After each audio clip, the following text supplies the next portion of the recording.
السلام عليكم، مرحبا بكم في قناه شيوات مغربيه. نتمنىكم تكونوا بخير وعلى خير. كنشكر كاع الناس اللي كيشجعوني كيخليو لي تعاليق زوينه. الا كنتي اول مره كتشوفي القناه ديالي فضلا وليس امرا ديري لي ابوني ولايك وشاركي الوصفات ديالي مع العائله ديالك.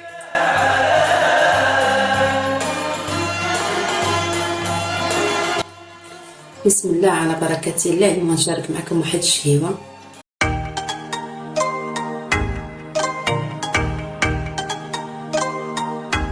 هاد الشهيوه غنحتاج لها 15 غرام ديال الكفته، عندنا حبه ديال البطاطا، 4 دروس ديال الثومه، شويه ربيع مقطع، بيضه، عندنا كاس كبير ديال الرز، عندنا معلقه صغيره ديال العطريه ديال الكفته، شويه السودانيه حاره، البزار، عندنا الهيل، الكمون، الملحه، عندنا فرماج حمر محكوك. اول حاجه غنسلقوا هاد الرز هو الاول.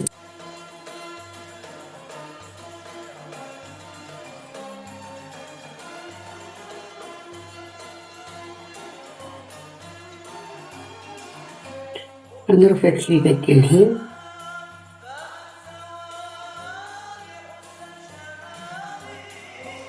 شويه البزار، الملحه،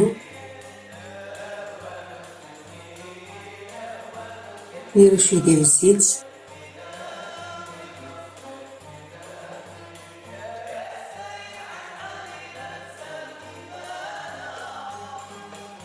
نديرو هاد الطماط الزعفران.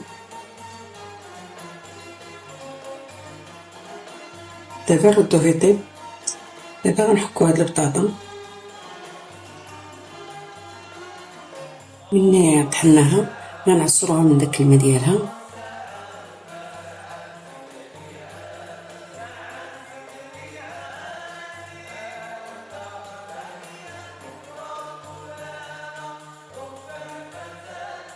غنديرو هاد الكفته،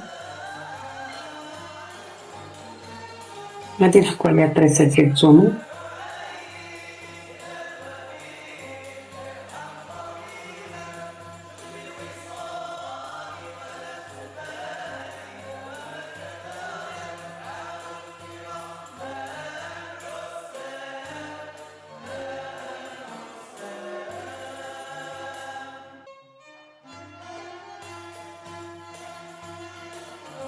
غنديرو هاد البطاطا اللي حكينا،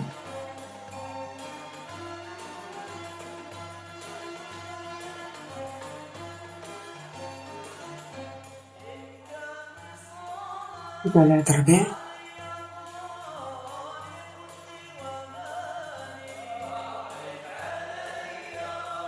هاد البيضه،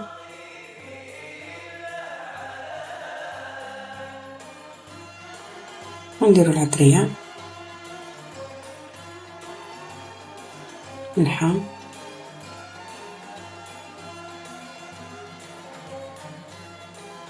بصل،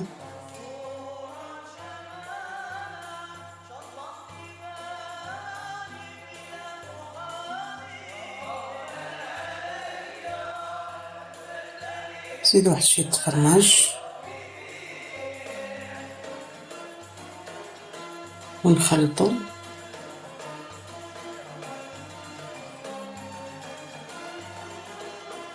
دابا ملي خلطتها غادي نشعل الفران يسخن هو الاول. دابا غندير هاد الكاسه بهاد العويدات،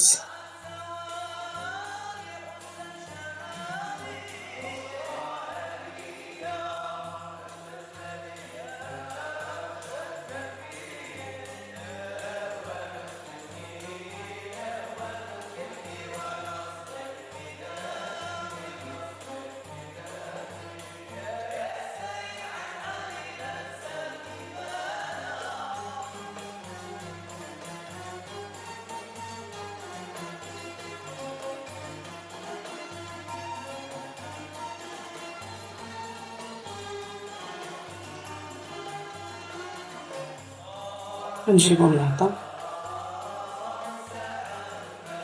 ونستوي.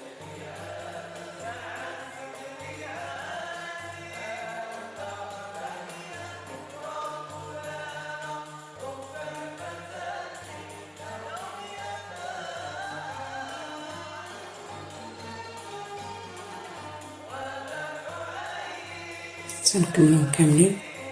حتى الكفتة غندخلها الفران شاعلة من الفوق ومن تحت. هي الكفتة دابا ملي طابت